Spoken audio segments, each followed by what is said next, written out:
Hi, I'm Michelle Aronson, and welcome to True Stories at Work, where we discuss the best things about working in human resources, the people, the stories, and the things that happen at work that we didn't even know about. Workplace Confessions. I'm a recovering HR executive, certified coach, and business school professor who knows that the best stories happen at work.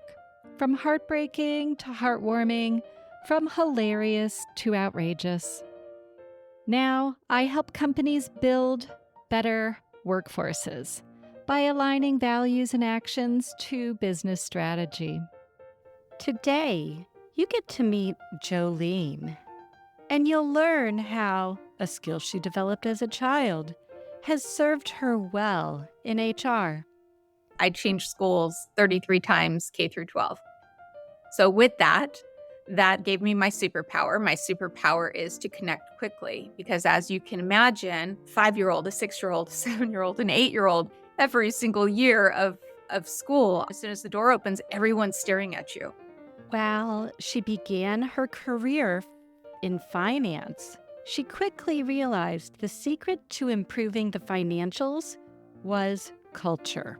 I was transforming businesses, but really my start on Wall Street was as a finance professional. And I realized that the numbers are the numbers. The thing that could truly impact the numbers was the people. And Jolene shares the magic power that each of us can use to be better leaders. And that really makes us the greatest impactor of people, cultures, and organizations by just staying true to ourselves. And at the end, we have a workplace confession read in an AI voice to maintain the strictest confidentiality. And you'll see why they requested to remain anonymous, as it is truly a delicious crime. So let's get started. So, Jolene, that's such a good song too, by the way. It's the kiss of death when you sing it on American Idol or The Voice. Every one of my favorite singers that have sung that song, though they sing it beautifully, within maybe one show, they're gone. They're always voted off, and they sing the heck out of it.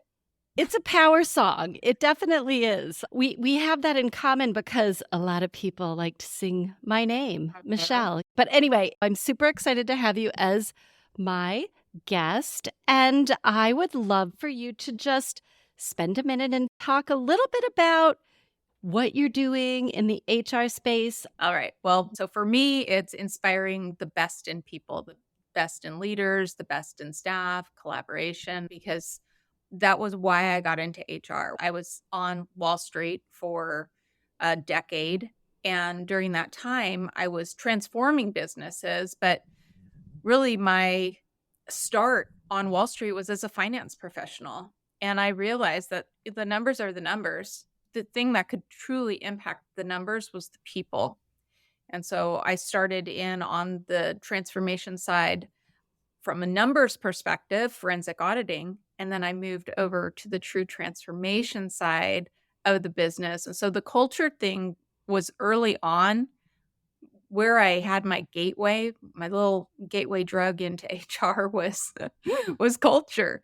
And so I got into HR, moved my way up, became a workforce development manager. Again, really on the people side, shaping onboarding, shaping the hiring process, shaping people's experience in the workplace.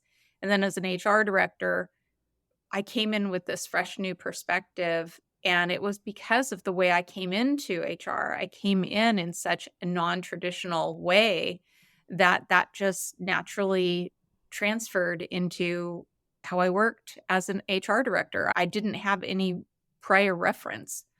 I'd love to go back, like before we get deep into the career stuff, I want to learn a little bit more about you.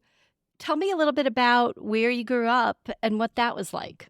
Well, where I grew up was all over the place. And what I mean by that is I changed schools 33 times K through 12.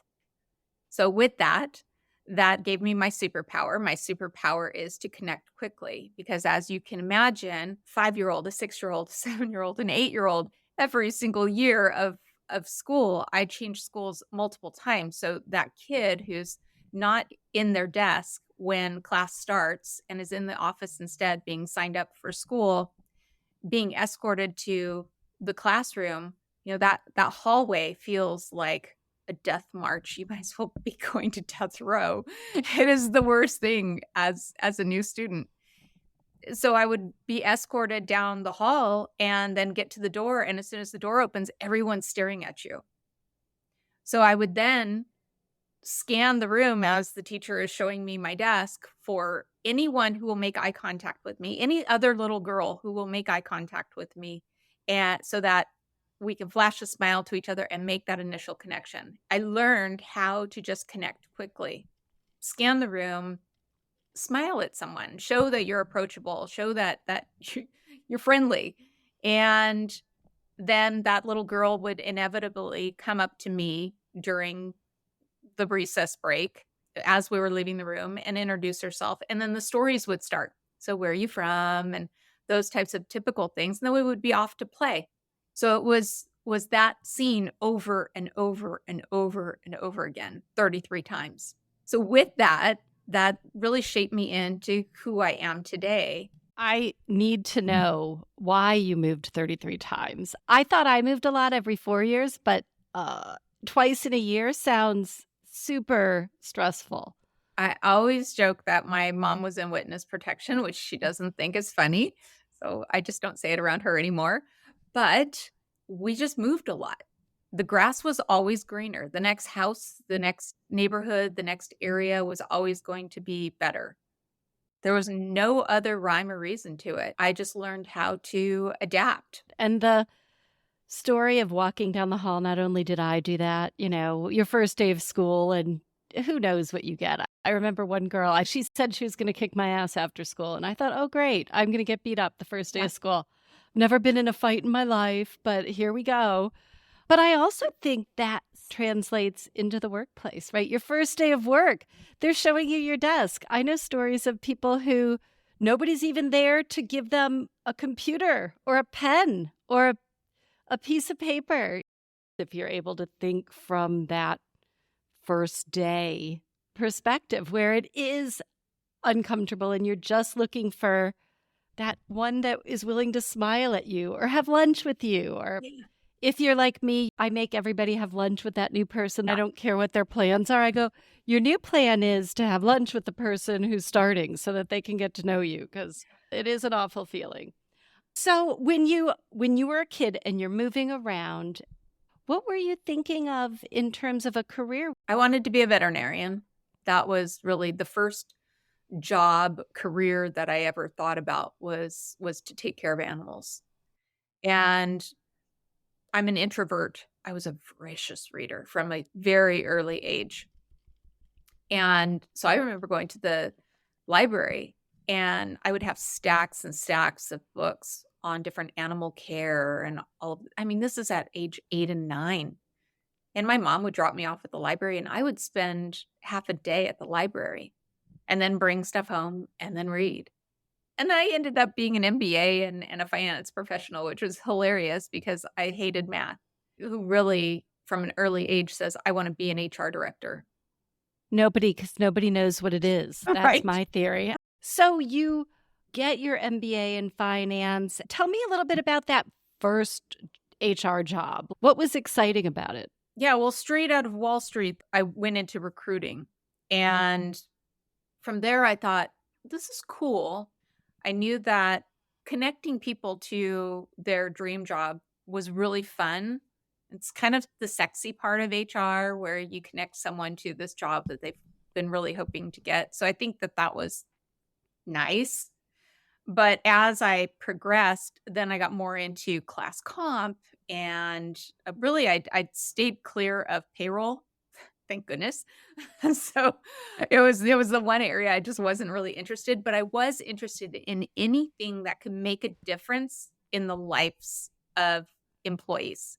So that really was anything from union negotiations, which while I was on Wall Street I was representing the banks early on. And so this was my intro into union negotiations, was that the bank had seized the company because there was embezzlement or fraud. So they basically owned the company. The company needed to either be liquidated or to be turned right-sided. And so that was my role, was to right size the business. So originally started from the money side and then went from the HR side and getting everyone on the same page to turn the business around internally. And they took ownership and they did that. Well, many of these organizations had union representation for their staff. So was my gateway into negotiations. Doesn't get much better than that. Do you have a story that you'd like to share about union negotiations? Because it's definitely trending and relevant. I mean, I was entered into this world of negotiations, union negotiations, in such a beautiful way because I would say I had the upper hand. The bank owned this business. The union had a contract that they would like to keep enforced. If the union did not agree, the bank could not afford to not just liquidate the business. If they can turn that business around and now have a profitable, thriving business, now they can stand to make even more money.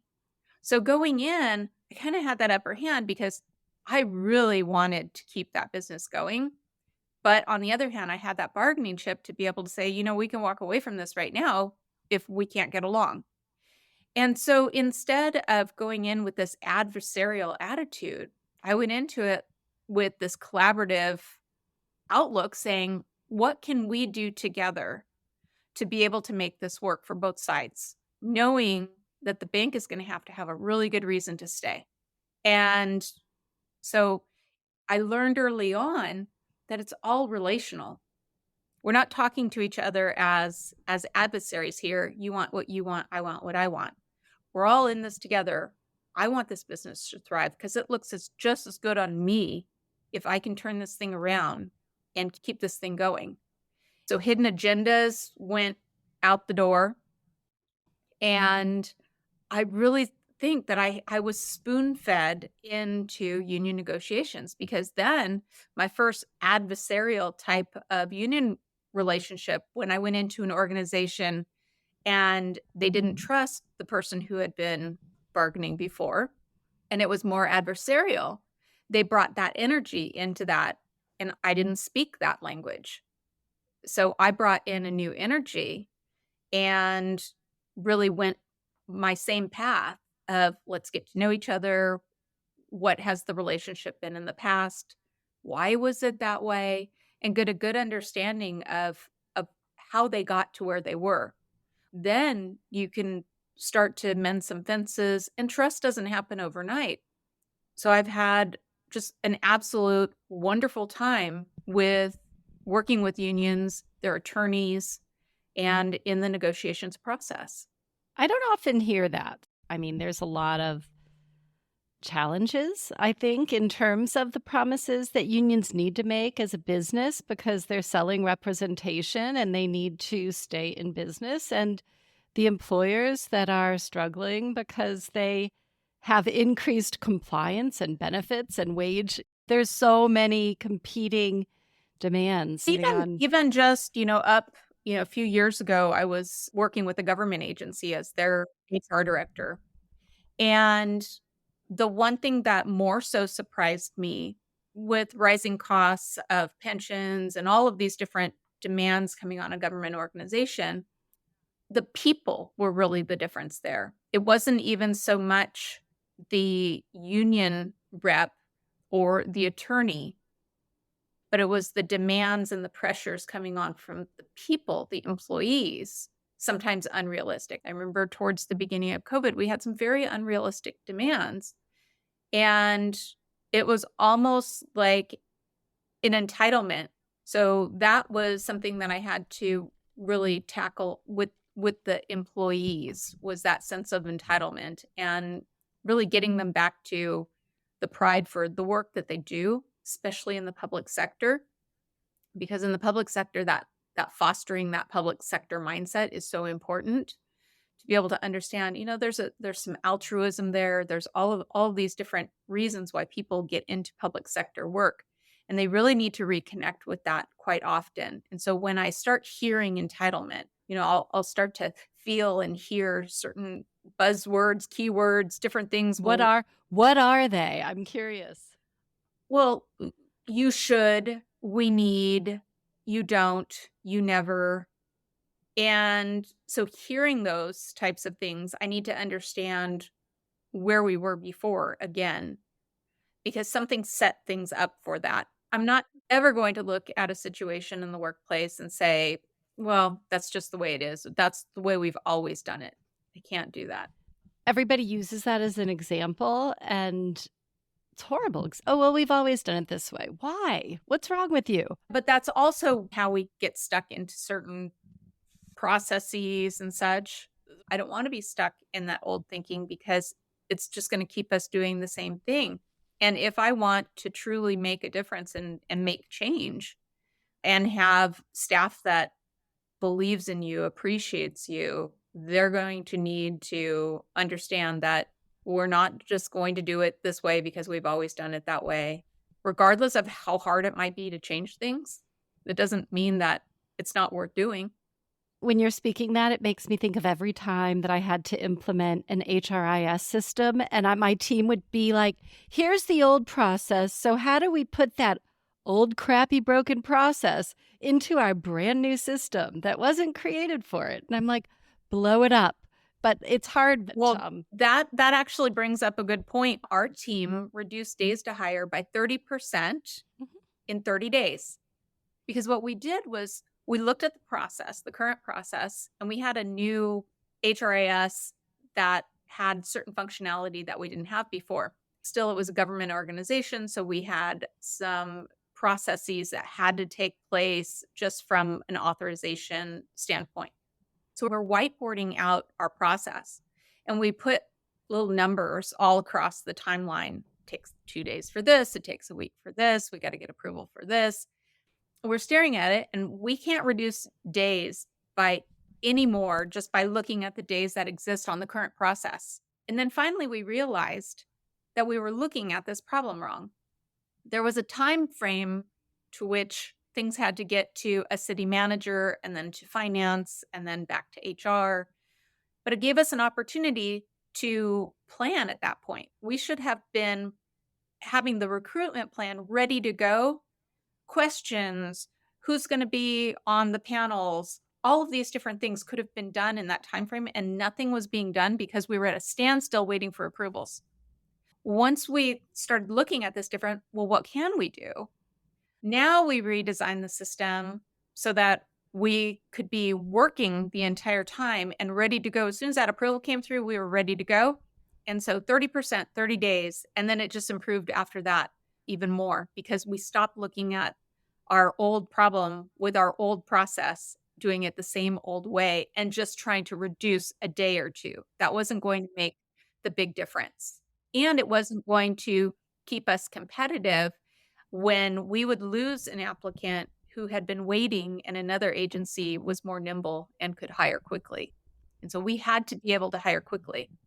So that was a really great learning lesson of looking at something from your current process. And sometimes specifically in government organizations, we can feel like this is written in stone. We can't do anything about it.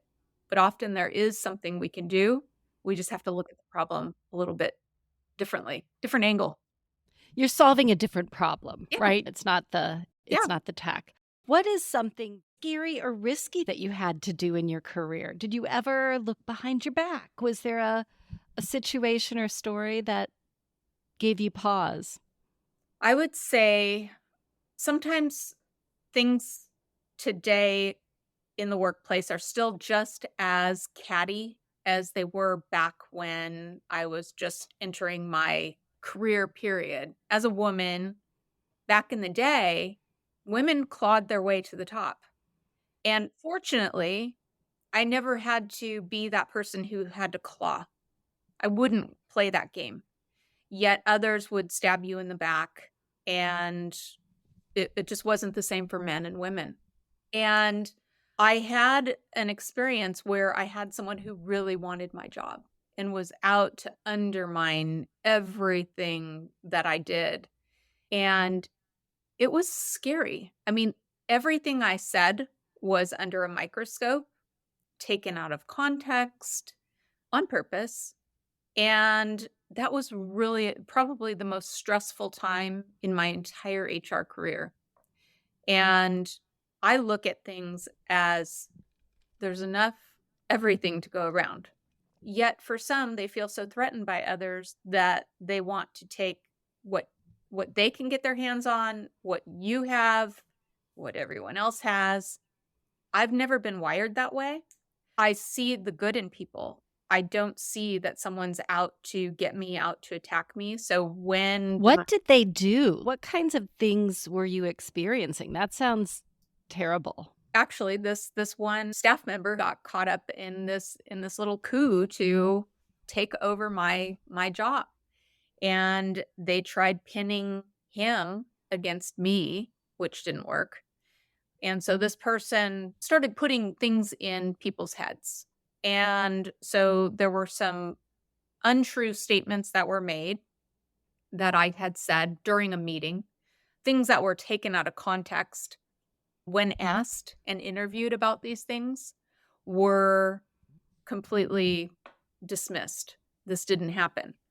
And it didn't happen that way. Maybe the conversation happened, but it certainly wasn't that conversation, and it wasn't in that way. And so it was just nasty, and it felt like anything that I did at that time was just coming under scrutiny. In fact, I had worked my tail off for that prior year and had achieved just tremendous results. And so I was getting a raise for this. And so that had already been pushed through. And the general manager came to me, this is kind of illegal, yet it happened, said, I'm going to withhold your raise until this thing has cleared up. Dumb. Really dumb move. However, it all cleared up in the end. It was just a really stressful time. And it was clear to everyone what was going on. So this person just really, they were jealous that I got the position in the first place. They felt that it was their position. And so as they got closer and closer, they decided to just try to add toxicity and really overtake the director. Yeah, it was just nasty, and it was unnecessary. Yeah. I have experienced that, and I've also seen it at every level in the organization, whether it was the C-suite person that I don't know their intentions, but I'll say it feels like they're targeting people, and that whole sort of arm of the organizational structure disappears. Those people are talented. They don't want to work for that type of leader anymore. And then I've had that. Similarly, I got a raise, and one of my coworkers was jealous, and he spread a rumor about me in my own department, and it got back to me, and I was pissed. The rumor was I was sleeping with my boss, which, by the way, is offensive on every level because, ew, just gross. So I went into my boss and was like, I'm so upset. The most disgusting rumor has been spread about me. And I tell him, and he's like, I support you, but I'm also a little hurt that it's disgusting. Like how offended. And I was like, that's just gross. I get it. My attack was that pretty much it was a racial thing. So it was so shaking to me because it was so against who I am. And so I think when you have any type of situation that goes against your core values, and that was one of those moments that went across that boundary for me. And I'm very much a quiet fighter. I'm not a really loud, obnoxious, and I think it's probably because I'm an introvert. But I will speak out if there is a wrong against myself or someone else that really crosses that boundary. That's when my demeanor changes, and I'm not going to tolerate something that pushes or crosses one of my boundaries. Yeah. Well, you teach people how to treat you, and they need to understand Absolutely. if they're hitting on something that is really important to you. Did you ever approach the person? Multiple times, talk to them, Oh, talk to their boss, talk to several people involved, always taking those things straight on. What was really creepy was that another coworker and of mine, we wrote a book together. This person came to the book signing, had the other author sign, and just walked right past me. Just a really narcissistic, nasty person, so it's just what it is. oh my gosh. Well, and with mine, I approached them. First of all, I just want to say I never wanted to be promoted, and I never wanted to be promoted that badly that I would like do something totally disgusting. But yeah, I approached them and they were like, "Oh, well, you had a lot of closed door meetings, so I just figured something was happening." I go, "We are building a health plan with 15 other hospitals. We are on phone calls all day long." It was this horrible, intense project. And somehow I had been the one that had to do this horrible work with him. So it was ridiculous. But anyway, I want to move on because I love to hear about workplace pet peeves. Do you have any workplace pet peeves? I don't like anything that isn't authentic. So one of my biggest pet peeves, it's one of those things that we get caught up in some of these HR buzzwords and the new fad and the new trend. And if it's not authentic, if you're just doing it to check a box, it's like DE&I. If you're just doing it to check a box, why are you doing it? So for me, that's really my greatest pet peeve. Just be real. So it's a big pet peeve of mine. And I see too much of that. I wonder if it is that they don't have the depth of understanding Oh, that you've had after so many years of working in HR, that you do think that it's just these simple activities that are going to yeah. solve the problem. I see it because I think we both teach, right? Yeah. So I see it as that sort of surface level understanding of a problem that is really complex versus a very deep understanding. And as an HR person who may be a department of one and gets a checklist and says, "Oh, let's build an engagement program."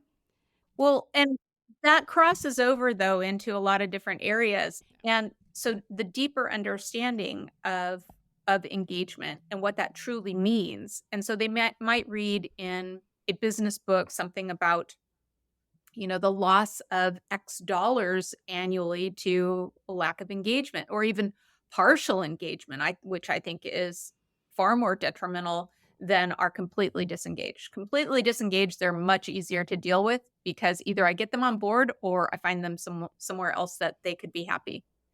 But it's those partially engaged that are really costing us. And so with that, that's very much a big deal that they have to understand what engagement truly is. Mhm. And it's with everything we do. It's not just what we say we're going to do or what we say we're all about. It's everything we do. All the decisions we make. Yeah. I have a new checklist. So when I get a project from a client, I go, "Let's go through this checklist just so we make sure we're spending your money wisely and in the right order." And it's like this whole series of things that are really required before you even get to an engagement survey. But Yeah, I think we could talk for 50 hours about this I think topic. so too. Let me ask you, as we kind of wrap up, anything left unsaid, something that you want to say that we didn't get to? You know, we talked about authenticity and I think this is one of those things that because it really is the heart of everything I do. Too many times we can get sucked into we need to do it this way and I hate this part about my job, but I have to do it anyway. Well, yes, I might need to terminate someone and I don't necessarily like that. But that's what I signed up for, and I can do that with my authentic the qualities that I bring out. So I'm going to be compassionate with someone. I'm going to have empathy for someone. And so I'm gonna pull all of that out so that I can bring my true authentic self to that really hard meeting. So I think it's important because it carries all through our careers in HR in different aspects. Whether we're just starting out or whether we're a leader, we have to stay true to ourselves, and that really makes us the greatest uh, impactor of people, cultures, and organizations by just staying true to ourselves. Hear, hear. I agree. Thank you for being my guest. It's been so delightful. Thank you. It's been awesome. Really fun. We've all done something bad at work, but here's your chance to confess. From small wrongs like borrowing office supplies to simplify your back-to-school shopping or snacking on a coworker's lunch, to the major workplace sins, the sex, drugs, and rock and roll type. Here is today's conscious clearing confession. So, for my workplace confession, I have to go back to the mid-80s, when me, my brother, and his friend worked at a fast food restaurant, and we had a really terrible manager. The manager was very abusive to his team. So in retaliation, because my brother and his friend knew they were going to get fired, they concocted a scheme to take advantage of the fact that we worked at this fine establishment. So, this unnamed employer had their stock delivered from an outside door behind the building. My brother and his friend were in charge of taking the delivery one particular evening, and instead of locking up the exterior vault that lets you into the freezer unit, they had the door ajar enough so they could access it later that night. They returned to the restaurant later, opening the door from the outside. Then they climbed into the walk-in refrigerator, proceeding to remove a case of frozen quarter-pounder meat. About a week later, another friend, who lived directly behind the fast food restaurant, decided to have the party at his house because he's always had some issues with the restaurant, because their drive-through speaker box would always blare at their house. And they reported the speaker volume issue to the restaurant on a number of occasions, and they were always kind of brushed off and ignored. So, we invited a bunch of staff from the restaurant to our get-together, and we had ourselves a barbecue right behind the restaurant.